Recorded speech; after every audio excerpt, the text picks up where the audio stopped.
Hola amigos y amigas de YouTube y bienvenidos a un nuevo vídeo de Doble Clic Tutoriales.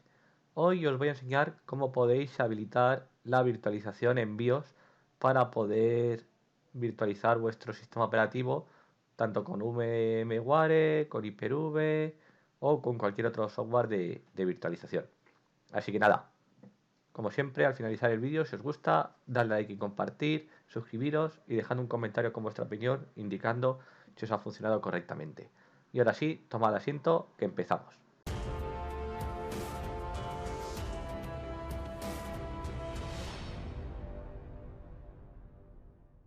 Bien, en primer lugar tenéis que averiguar cómo entrar a vuestra BIOS.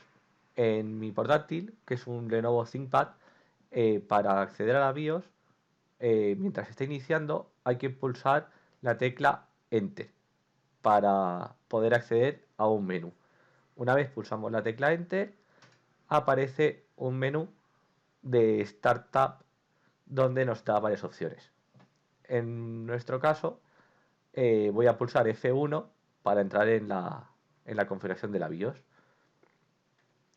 Dentro de la BIOS os aparecerá esta pantalla principal y tal.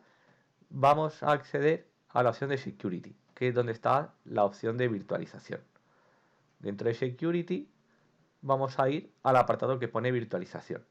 Esto puede ser que vuestro procesador, si no tiene la capacidad de virtualización, nos aparezca, por lo que con vuestro ordenador no tendréis la posibilidad de virtualizar, ¿vale?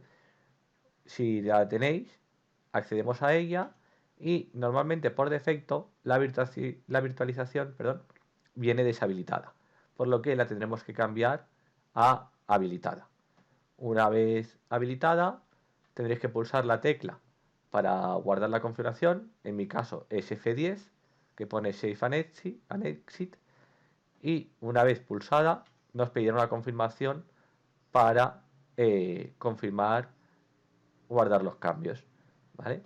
Bien, pues una vez hemos pulsado en Yes, nuestro ordenador se reiniciará y ya tendremos la virtualización habilitada en BIOS. Y nada, hasta aquí el tutorial de hoy. Un tutorial cortito, pero creo que os puede servir de mucha ayuda si queréis empezar en el mundo de la virtualización. Ahora, como siempre, a la derecha os dejo un botón para suscribiros y a la izquierda un vídeo recomendado. Un saludo y hasta la próxima.